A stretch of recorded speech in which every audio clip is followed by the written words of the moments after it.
This is CGTN, China Global Television Network.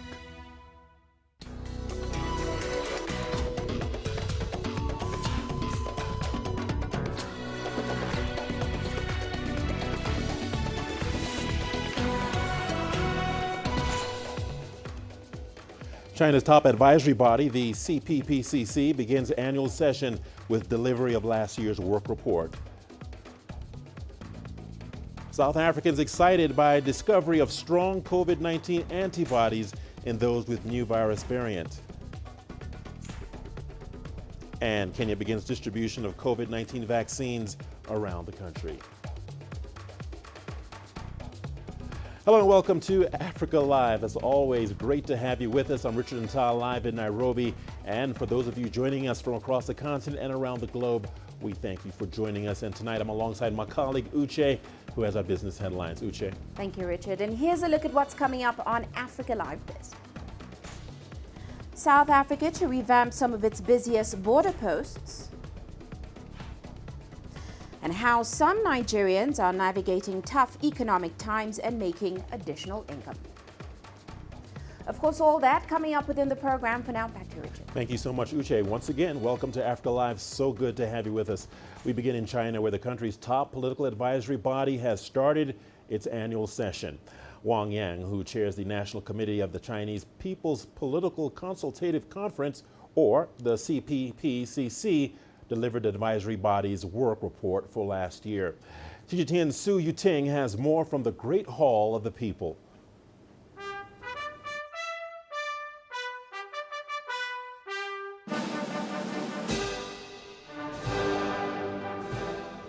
The CPPCC were active in the fight against COVID-19 in 2020 and promptly engaged organizations across the country to combat the pandemic. That's according to China's top political advisor Wang Yang, who made the comments during the work report on Thursday.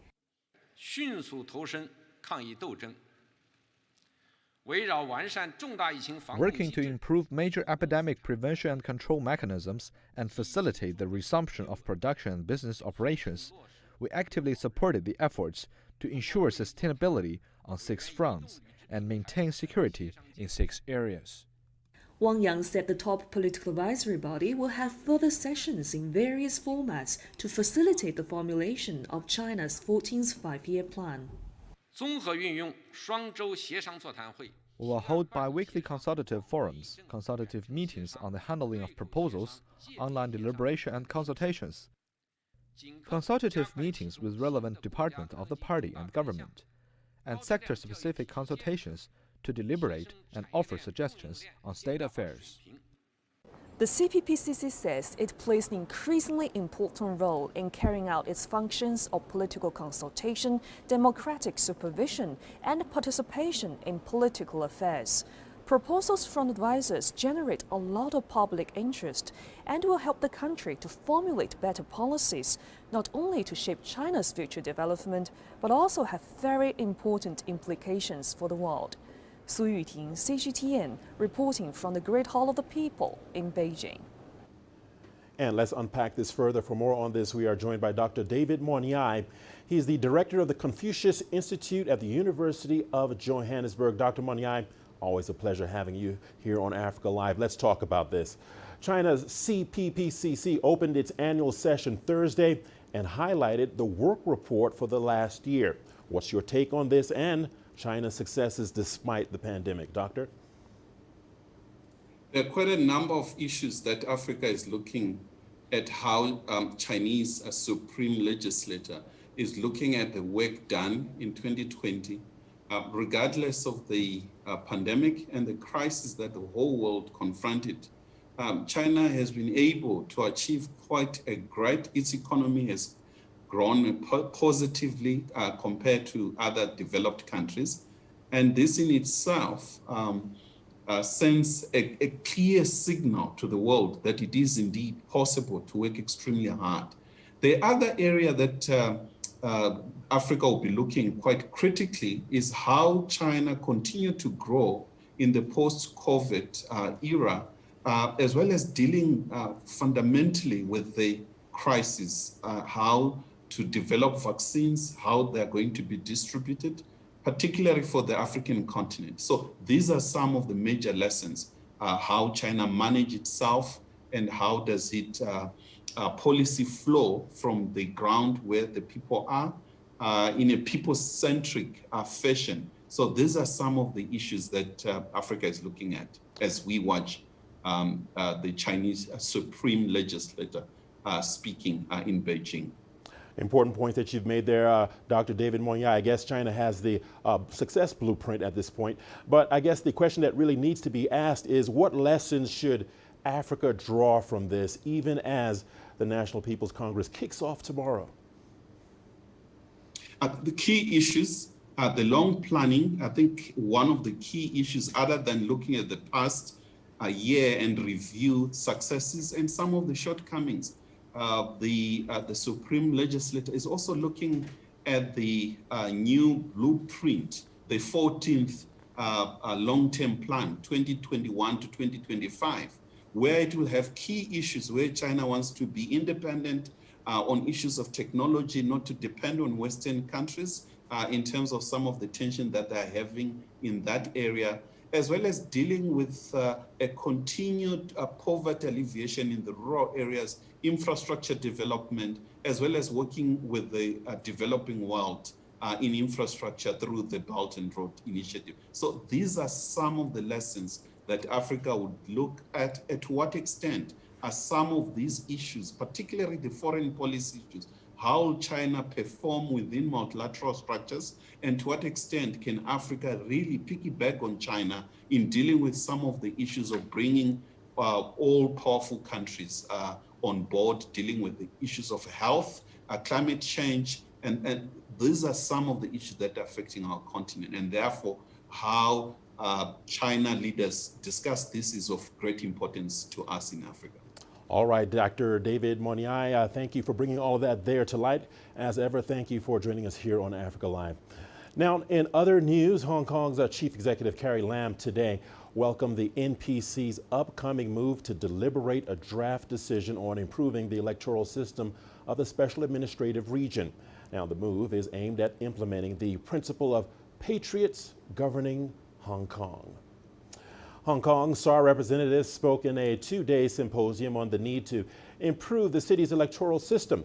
They emphasized the need for patriots governing Hong Kong under the framework of one country, two systems to ensure the long-term stability of the region. Now, what's a patriot and how will the change affect Hong Kong? For answers, CGTN's Tian Wei talked to Henry Tong Yang Yen, a CPPCC standing committee member who's also the chairman of the West Kowloon Cultural District Authority in Hong Kong. Let's take a listen. What does it mean, patriots running Hong Kong? How would you understand that? A patriot means somebody who loves his country and also loves his city and its people. This is a terminology that was used by the late Deng Xiaoping when he formulated the one country, two system. So this is something which is not new per se, because it has been around for a long, long time. And indeed, I believe most Western countries will understand this very, very well, that patriots should be the ones who run the country and should be the ones who are in charge for the benefit of the country and the benefit of its people. But now here's come the pragmatic issue of who should be in the LECO, who should be in the local council, and who should be the chief executive of Hong Kong. And therefore, the definition of patriot become extremely important in this regard, at least for the very first time. Now, when I say patriots, I don't mean that someone have to say yes to everything, because every community, every healthy community should have a healthy dose of people who have different opinion. And Hong Kong is a very diverse community, making up of people from all spectrums of life, and and people that comes from all over the world and call Hong Kong home. So I think one of the beauty and as well as the strength of Hong Kong is our diversity and our inclusiveness. And so therefore, different opinions should be included and should be considered when the policy is being taken forward. Different opinions about what? About the principle one country, two systems, about the future of Hong Kong. These have already been discussed and decided and promulgated. So there is no question that these issues will be up for discussion again. That I really don't understand why someone will have difficulty saying that non-patriots should be running Hong Kong.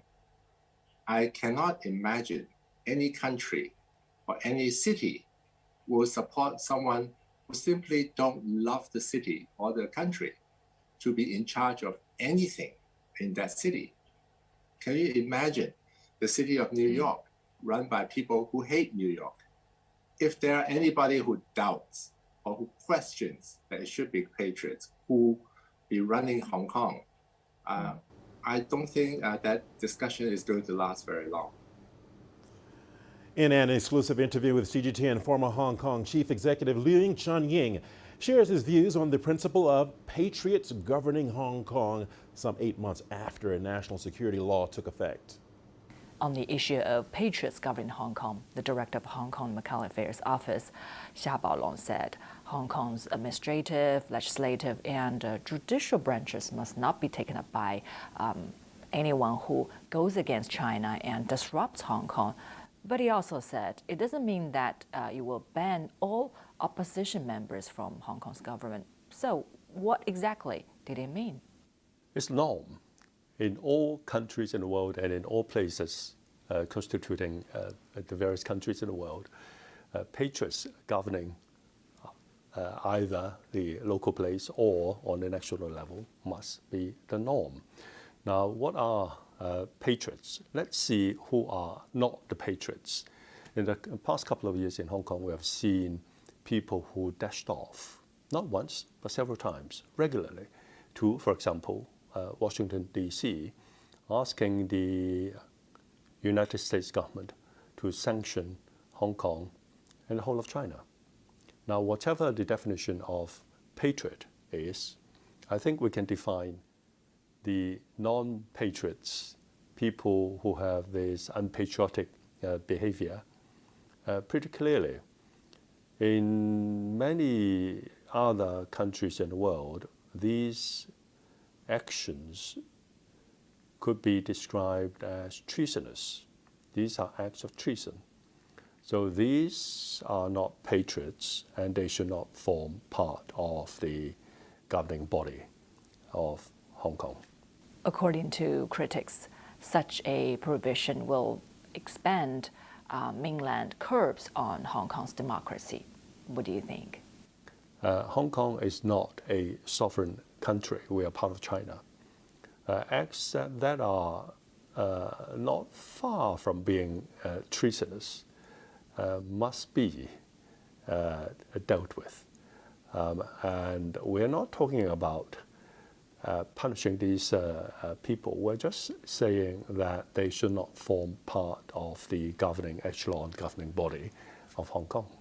Back in mid of 2020, when Beijing and Hong Kong officials enacted the national security law, there were criticisms that China is asserting more power over Hong Kong, that Hong Kong people will lose freedom, that Hong Kong will see investors moving capital to other markets. Well, it's been more than 6 months since the law took effect. In retrospect, was its impact on the city positive or negative? Social stability has returned to Hong Kong. We have dealt with threats to national security, and therefore, in this new environment, the Hong Kong SAR government can do what they are required to do to deal with, for example, economic issues, to deal with the challenges of COVID-19. And if you look at the number of cases that we have in the pandemic, we're actually doing a lot better than, for example, the United States and the United Kingdom. So this return to a stable environment, which Hong Kong has always been. Have we seen capital move outside? There is no sign of that. The Hong Kong currency is very strong. The stock market is doing very well. We now have, as a result of COVID-19, unemployment issues, but that's being addressed.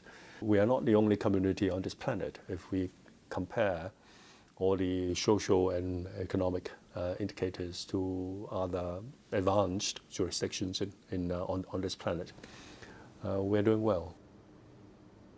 During a question and answer session with reporters on Thursday evening, the spokesperson for the fourth session of the 13th National People's Congress, Zhang Yeshui, spoke about Hong Kong's electoral system. Now, let's take a listen to this. The electoral system of Hong Kong SAR is an important part of Hong Kong's political structure. The development in recent years showed that the electoral system needs to be improved to keep abreast with the times and to provide sound institutional guarantees for the full and accurate implementation of the one country, two systems and the principle of patriots administering Hong Kong. The National People's Congress is the supreme organ of state power. It exercises its functions and power under the Constitution and the Basic Law, makes the decision to improve Hong Kong SAR's electoral system consistent with the Constitution. This is the power of the NPC as well as its responsibility. Kenya has dispatched COVID-19 vaccines from its central depot to smaller centers across the country as it prepares to roll out its vaccination program. The AstraZeneca jabs arrived in the country early Wednesday and will be administered to healthcare workers, among other frontline workers, in the first phase of vaccinations. On Thursday, President Uhuru Kenyatta flagged off the dispatch of vaccines from the central depot on the outskirts of Nairobi to other parts of the country. This set in motion plans to kick off the first phase of the national vaccination exercise, which is targeting 1.25 million Kenyans. This is the beginning, not the end of the journey. And we want to ensure that all Kenyans have an opportunity to get the vaccine that will help protect them from COVID-19. This initial batch of over 1 million doses of the AstraZeneca vaccine is from the Global Vaccine Sharing Scheme, COVAX. About half of the shots have been dispatched to the 9 regional depots ahead of a vaccine rollout scheduled to begin on Friday. Healthcare workers will be among the first to receive the vaccine. As Kenya prepares to receive more vaccines, it is also preparing to make further investments in its cold chain stores. That the ministry will continue to invest in this expansion of the cold chain, and as noted, we have adequate capacity to manage all these. The quantity of vaccines dispatched to each region was determined by the number of healthcare workers in that region. The Nairobi store received the highest number of vaccine doses. There are over 400,000 healthcare workers in the country. Once healthcare workers and other essential service providers are vaccinated, the next phase will target individuals above the age of 50 and those with underlying conditions. Wilkis Anyabwa, CGTN.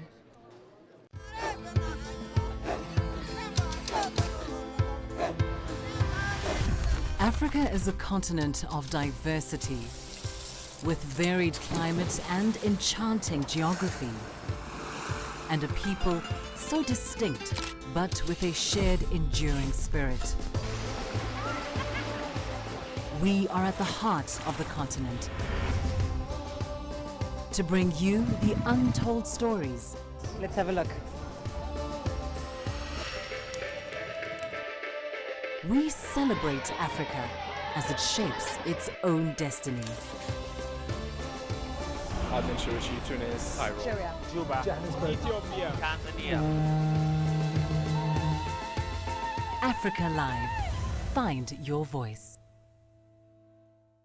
I try to not let it affect me, but there are days when it does. I'm a human being, and to see patients in a hospital bed and their family members are not there, there's no one there to hold their hand, that human touch, you know?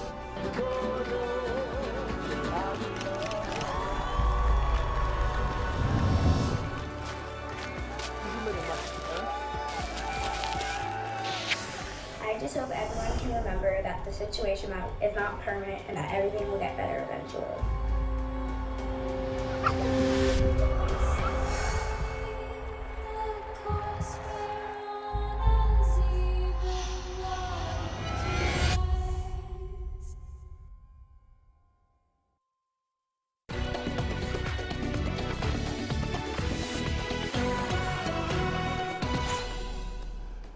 Welcome back to Africa Live. Thanks for sticking with us. Well, the League of Arab States has renewed Ahmed Aboul Gate's term as Secretary General for the organization. Aboul Gate was elected in 2016 and will now serve until 2026. Ahead of his reappointment, Saudi Minister of State for African Affairs Ahmed Katan asked Arabs to empower the Arab League with major reform to make the organization as effective as the African Union and the EU. Here's Adel El Mahroui with more. With no opponent to challenge him, Arab nations have reappointed Ahmed Aboul Gate to lead the League of Arab States. Aboul Gate inherited a fractured Arab world when he became Secretary General in 2016. Civil wars had torn through 4 members and extended conflicts threatened to destabilize more countries. The Arab League under Ahmed Aboul Gate is no different from it under his predecessors. He is a well-connected diplomat. He managed to preserve the minimum level of Arab solidarity. But the organization under his leadership didn't live up to the challenges the Arab world has faced, from Syria, Yemen, Libya, Iraq, Palestine, and more. There was a near complete absence of the League in the negotiations of these conflicts. The Arab League's purpose is to create a platform to enhance Arab collaboration in all fields. Yet the organization's resolutions are non-binding to its members, which means that no Arab state is obliged to follow them. Saudi Minister of State for African Affairs Ahmed Katan has called Arab nations to make their organization more effective. Katan announced a list of reforms for the Arab League. It included cutting salaries and staff while directing all finances to empower the organization politically so it can follow the footsteps of the African and European unions. Katan claims to call for restructuring of the Arab League. The organization has been relatively weak in dealing with regional threats. He says there is an urgent need to empower the organization as it reflects the strength and solidarity of the Arab world. Aboul Gate cannot do that on his own. Member states must give more powers to the League. That makes us wonder, what is the role of the organization in the future without reform when it failed in the past? All Secretary Generals of the Arab League have been Egyptians. The only exception was in 1979 when Egypt signed a peace deal with Israel. The League expelled Egypt and relocated its headquarters to Tunisia until Egypt returned in 1990. While Aboul Gate's reappointment reflects a degree of consensus among Arabs, they remain divided around all regional conflicts. Since the establishment of the Arab League in 1945, the character of the Secretary General has rarely affected the organization's performance, the main task of which has been issuing statements. Adel Mahroui, CGTN, Cairo. In South Africa, scientists say that antibodies produced after exposure to the new coronavirus strain found in the country may prevent infection from other variants. Now, this could mean that vaccines developed for the South African variant may protect against multiple mutations of the virus in different parts of the world. The country's first reported the new strain in mid-December during its second wave of the pandemic. The mutations have pushed vaccine manufacturers to tweak their formulas in response. South Africa has reported the highest number of infections on the continent with more than 1.5 million cases. And for more on this story, we are joined by Professor Jackson Maraka-Lala, faculty member at the Africa Health Research Institute and associate professor at University College London. Professor, thank you for joining us here on Africa Live. Let's get straight into this one. Well, South Africa is reporting that they have discovered those who have had the new COVID-19 variant develop antibodies that give them near immunity from most COVID variants. Tell us more about this discovery and why is it considered to be encouraging news at this point in time? Professor? Good evening to the viewers, and I think it's great to be here. This is very exciting study indeed that you just talked about right now. So the study done by collaborative scientists, largely in South Africa, finds that actually the plasma or blood from patients who are hospitalized from infection by the variant 501YV2 such plasma is actually protective, or it can neutralize the variant itself.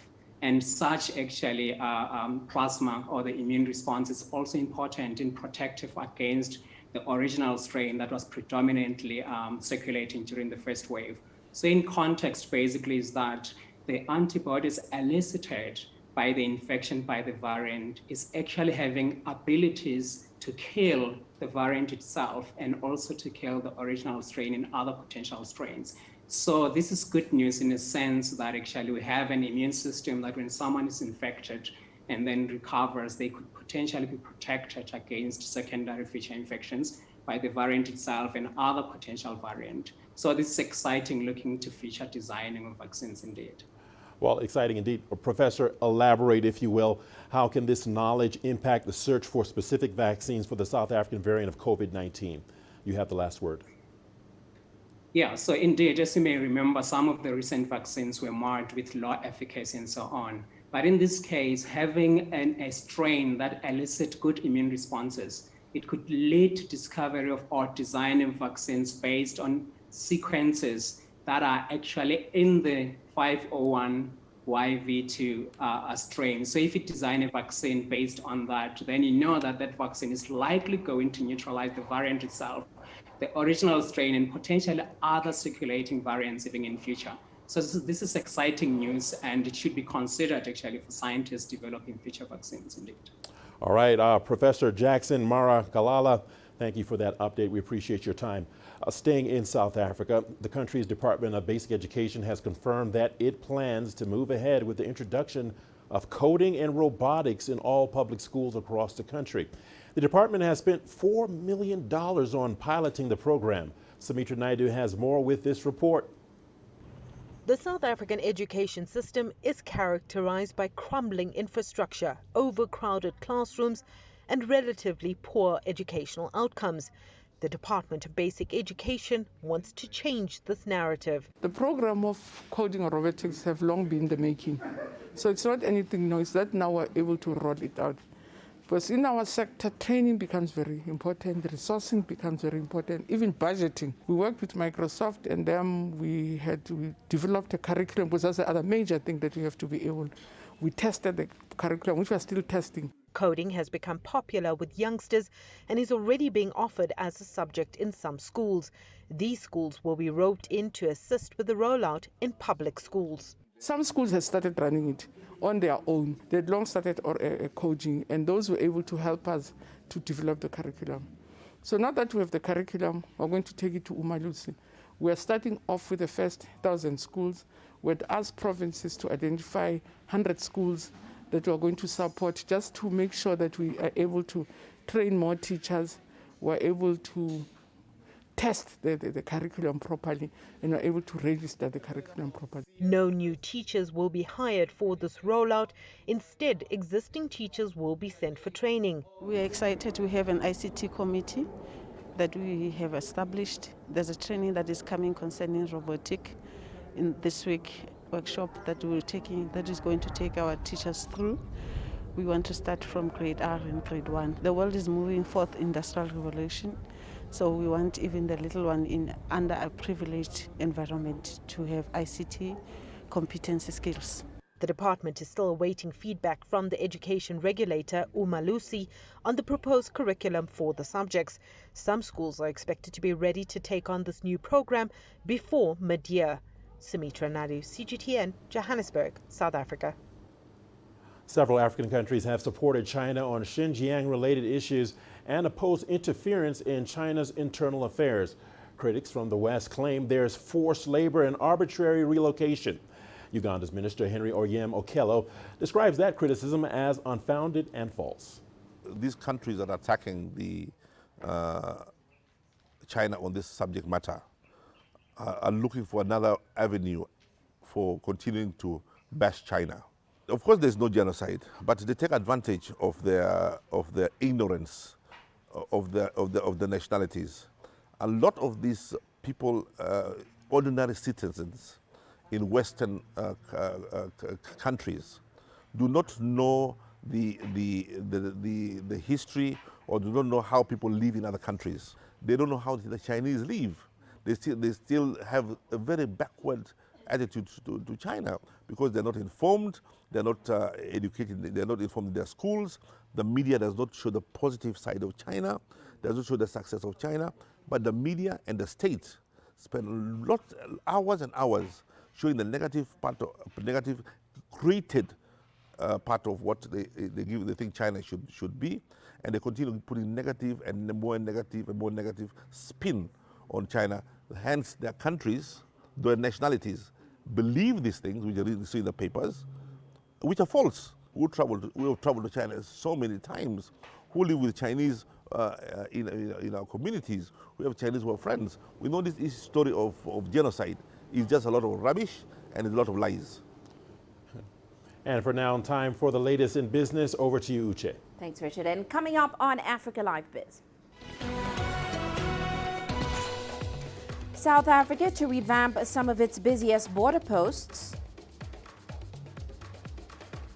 And we look at how some Nigerians are navigating tough economic times and making additional income. Africa is the nexus of enterprise, and global business will tell you why it matters. From the mega investment projects to multi-billion-dollar mergers and acquisitions. Africa today collects, just in terms of revenues from taxes alone, $545 billion a year. If you take 10% of that and you devote it to the energy sector, problem solved. All this on Global Business, weekdays at this time on CGTN.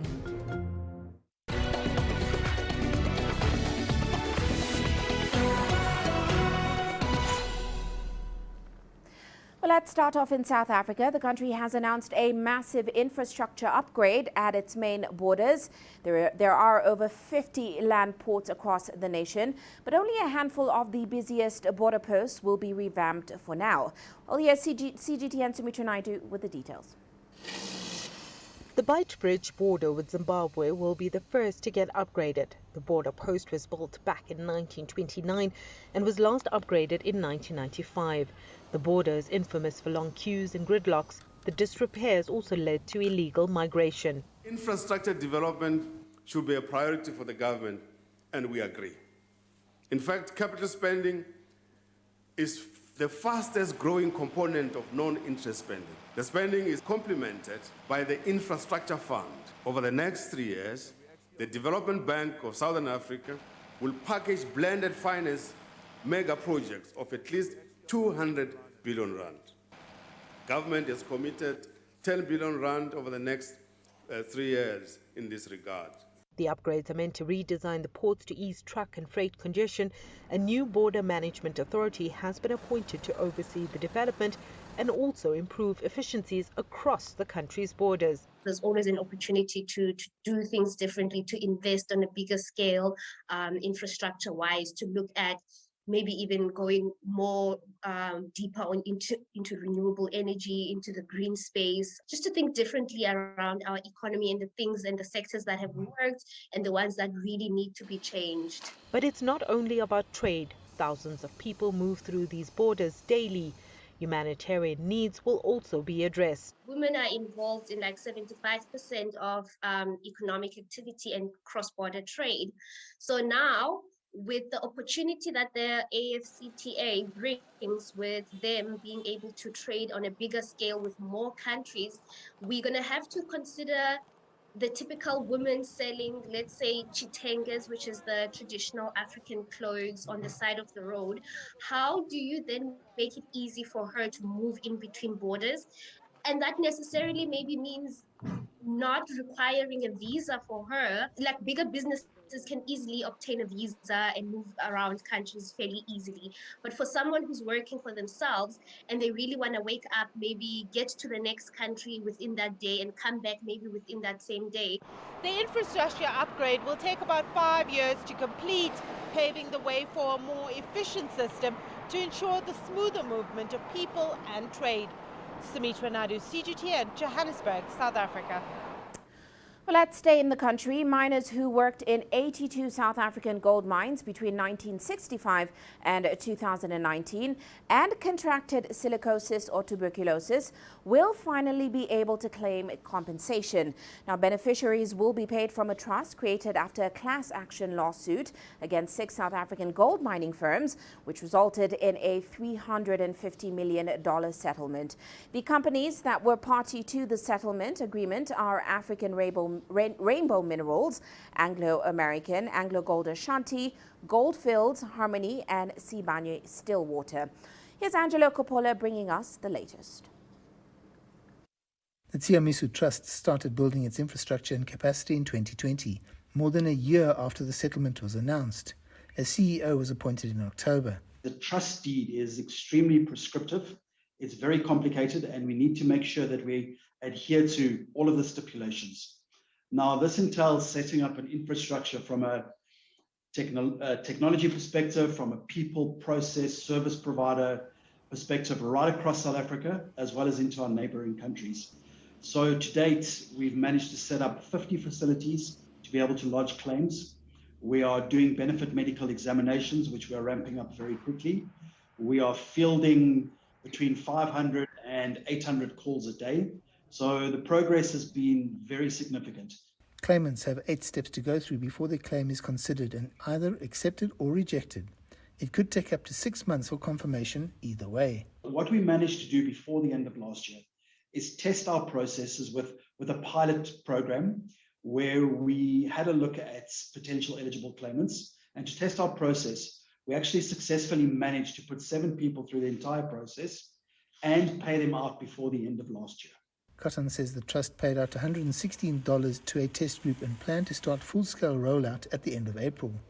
The participating mines have agreed to pay a capped administrative fee and a benefit contribution budget, which is uncapped. The settling companies will pay as many eligible claimants as we are able to find according to the 10 classes of the trust deed over the life cycle of the trust.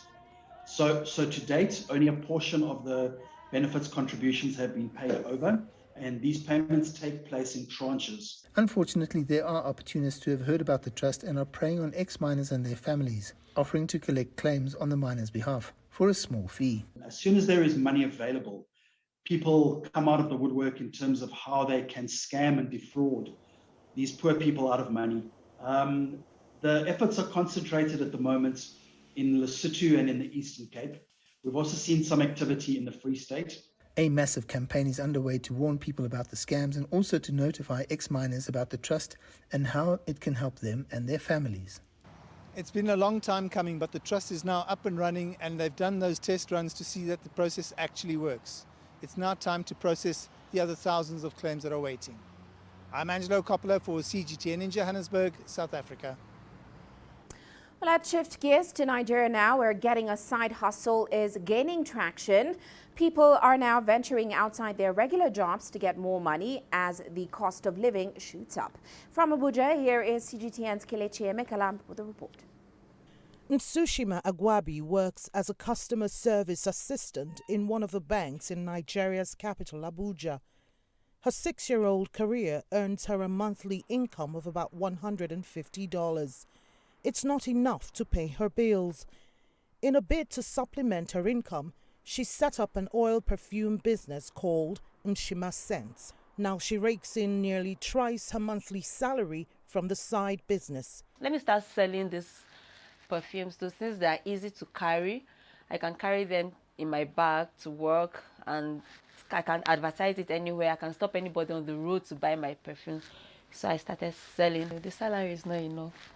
So this has really helped. You know, in Nigeria, before the salary comes in, you've spent it. But this business has really helped me. But combining her full-time job with her side hustle hasn't been a walk in the park. I must confess, it's not easy. You know, I have to wake up very early in the morning, prepare for work. Then when I come back, that's when my business starts. My business doesn't clash with my job. Even if I want to sell to the staff, it's when it's after work. I don't sell during office hours. The National Bureau of Statistics reports that 21.7 million Nigerians are unemployed, and another 28.6% are underemployed. Like in Tsushima, millions of employed Nigerian youths engage in various forms of side hustles to augment their regular income. The economic climate has been unfavorable, as minimum wage is pegged at $70 monthly. The economic reality is very grim, and day by day inflation is eating into the standard of living of individuals in Nigeria, while the employers, either governments or the private sector, are not doing anything to increase the salaries of employed Nigerians. In the reality that we found ourselves, it will be difficult for us to discourage the issue of side hustling.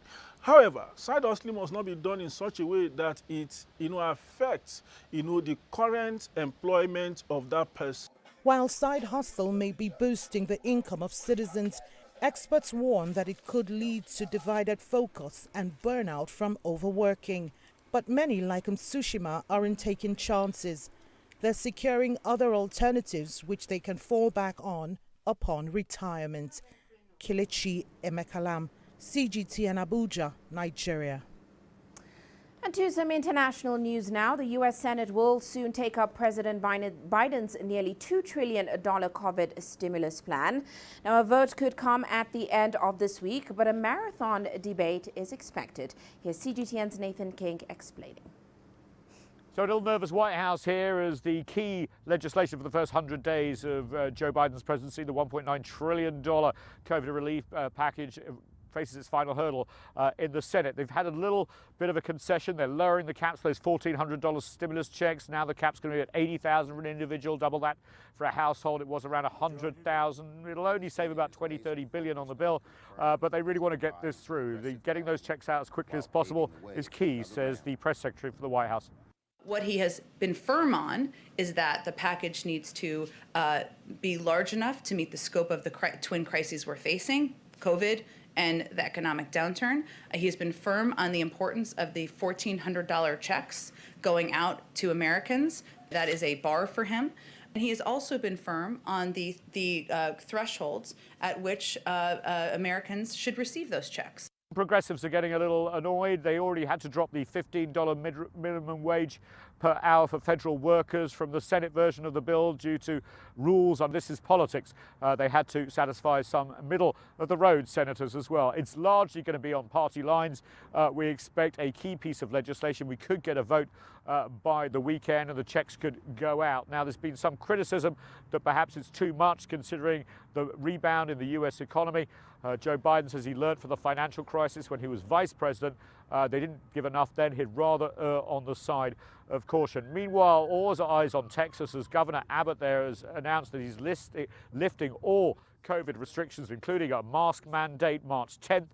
Everything is open in Texas, 100%. He tweeted Mississippi following. Even though there were 220 odd deaths in the last 24 hours in Texas, over 5,000, nearly 6,000 cases, the governor thinks that the new treatments for COVID and the general trend downwards is in the right direction. But as you know, the CDC, the White House have all said, look, even though we now think we can vaccinate nearly everyone by the end of May, remember there are these new variants out there. Now is not the time to let up and keep wearing your masks. A lot of private businesses in Texas and Mississippi will still require them. But as you know, it's been a political division ever since the Trump administration on whether to wear a mask or not, and that continues still with this pandemic. Nathan King, CGTN, outside the White House. And that's all for now on Africa Live Biz. But coming up on Global Business Africa, major oil producers hold a meeting to review supply cuts and the next phase of production. All those details coming up atop of the hour. For now, back to you, Rick. Thank you so much, Uche. The news continues on Africa Live. We've got a lot more inspirational stories on the way. Here's a look at what's coming up. Uganda conservationists mourn the death of an iconic rhino dubbed the mother of rhinos. The greatest journeys,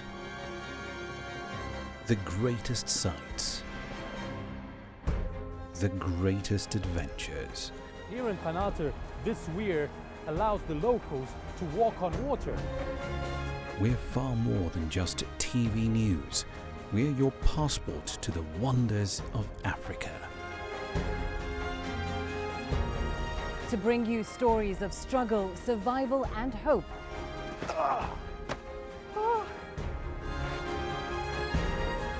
So let's explore.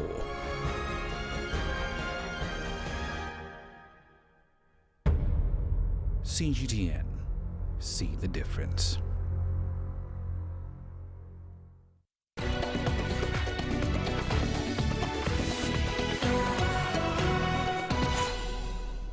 Welcome back, everyone, to Africa Live. Let's get going in Uganda, where conservationists in the country are mourning the death of a well-loved rhino named Nandi and her calf. The 22-year-old rhino was referred to as the mother of the rhinos at the Ziwa Sanctuary. She was among the first 5 rhinos brought to the country as an attempt to grow the population in Uganda after they were declared extinct over 3 decades ago. Isabel Nkiria reports. The conservation sector has been hit hard by the death of Nandi and her calf. The Uganda Wildlife Authority says the death of the female rhino has left a huge gap in efforts to conserve rhino numbers in the country. Uganda has not had rhinos in its parks for over 3 decades since they went extinct here in 1983. The Ziwa Sanctuary has been breeding the giants since 1997 with the hope of reintroducing them back to the wild. We are basically on the right trajectory in terms of increasing the population numbers, because we had now clocked 35 individuals in the sanctuary. Now the death of Nandi and the Achiru reduces the number to 33. Now to us, that is a step backwards. But also, it is a learning point. Where did we go wrong? Nandi had been unwell since April 2020 when she conceived. Her calf died in January, 10 days after delivery. Several tests have been conducted to find out the cause of her illness, but her death is still being investigated. A team of our veterinarians were always going to Rhino Sanctuary on a weekly basis to check on Nandi, because she was a special case that needed special attention. At some point, they applied some dewormers, we applied the antibiotics, and we picked samples to get to know exactly what was disturbing Nandi. Nandi was donated to Uganda by the Disney Animal Kingdom in the US in 2006 when she was 7 years old. Isabel Nkiria, CGTN, Kampala, Uganda. All right, the sporting action continues on Africa Live. Here's a sneak peek at what's coming up in sport. In sports, Japan to make decision on international fans for the Tokyo Olympic Games on March the 25th.